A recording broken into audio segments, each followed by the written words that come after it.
এই যে জীবাত্মা পরমাত্মা অর্জুন আর ভগবান রথটা চালাচ্ছেন, এই যে কার সাহায্যে চলছে?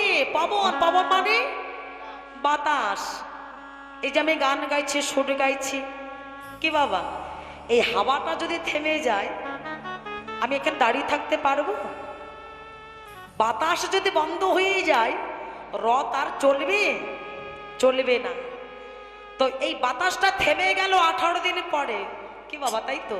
যেই না বাতাসটা থেমে গেল, হাওয়াটা বন্ধ হয়ে গেল, অমনি রথটা কি হলো? আগুনে পড়ি। শুধু তাই নয়, এই রথ থেকে জীবাত্মা পরমাত্মা নেমে গেল, হাওয়াটাও তোমার সঙ্গে সঙ্গে বন্ধ হয়ে গেল। হরি বল। তাহলে ভগবান আছে কোথায় বাবা? সব জায়গায় ভগবান আছে।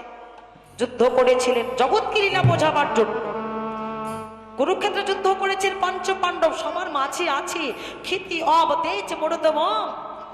তো সবার মাঝে পঞ্চ পাণ্ডব আছে, আমরা যুদ্ধ করি। তো পঞ্চ পাণ্ডব ভগবানকে সঙ্গে করে যুদ্ধ করেছিলেন, 100 পুত্র মরে গেছে।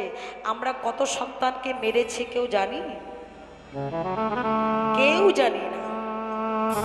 তো এই 18 মোকামকে ভগবান জয়ী করেছিলেন।